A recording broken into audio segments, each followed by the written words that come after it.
You're listening to Systemic Error Podcast. The failure was designed. Trump kicks off Independence Day with predawn post about Pee-wee Herman, based on an article by Kathleen Cullerton.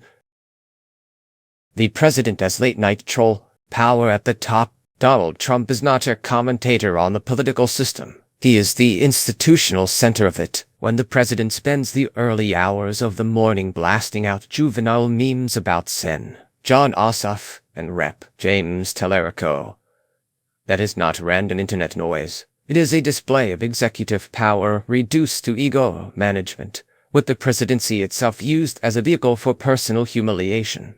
The source material gives the basic frame. Trump posted at 2:11 a.m. and again at 2:19 a.m. mocking Democratic lawmakers with schoolyard imagery and even editing one man's tooth. That is the behavior of someone who has converted public office into a grievance machine. The office remains real, the purpose has degraded. The decision was his.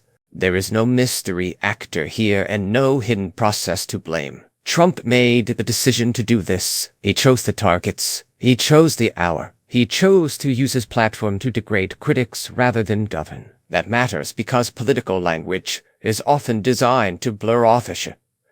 As if this kind of thing just happens around a president. It did not happen around him. It came from him. Ossoff's response, pointing to Trump's humiliation abroad and calling him an unstable lame duck, lands because it identifies the actual political contest of competence, authority, and decay. Trump's meme posting is not strength. It is a leader performing dominance because he has nothing sturdier to offer. Misdirection as method. The cheap insult is not just childish. It is political misdirection. Trump's online theatrics invite attention to appearance, mockery, and personality while sidestepping the harder question of what he is doing with power. The laughter is supposed to replace scrutiny. That is the point. When a president turns political opposition into cartoon ridicule, he is not merely being rude. He is training the public to treat institutional conflict as entertainment. The harm is then recoded as a joke, and the joke becomes a shield. The source's description of his schedule as shockingly lazy only sharpens the picture. The man who performs constant online aggression is not even especially active in the ordinary work of governing. The lazy autocrat. This is a familiar pattern in degraded political systems. The authoritarian style does not always look like relentless administrative labor. Sometimes it looks like performative contempt, strategic laziness, and a personal media feed that substitutes for governing. The leader hoards attention, delegates the boring parts, and uses ridicule to keep everyone focused on his moods instead of his record. Trump's sparse public schedule in Washington before 11 a.m. in June, as reported by the Daily Beast, is not a footnote. It reinforces the larger pattern. The presidency is being used less as an executive instrument than as a stage for impulse and dominance. The work is optional.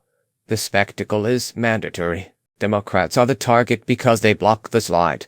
Ossoff and Talarico were not chosen by accident. They are Democrats. And in the current political landscape, that means they are among the few institutional actors still positioned to resist openly authoritarian politics. Trump's insults are not evidence of equal opportunity contempt. They are an attack on the opposition bench that remains capable of naming what he is. That is why the source's framing matters. If this were treated as merely colorful presidential behavior, the real issue would be buried. The issue is that Trump uses the powers and visibility of the presidency to demean Democratic opposition while performing the office as a personal feed of resentments. The insult is the point, but the insult is also cover. The pattern. This story is not about meme taste or sleep habits. It is about what happens when political power is held by someone who treats the state as an extension of his feed and substitutes humiliation for responsibility. The consequence is not just ugliness. It is institutional corrosion.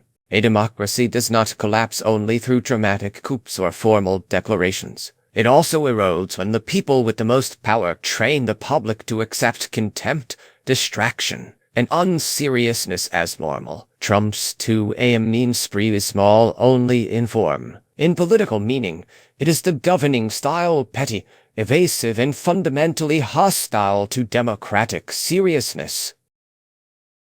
You've been listening to Systemic Error. Thanks to Raw Story for today's article, with the automated voice of Jon. Thanks for listening.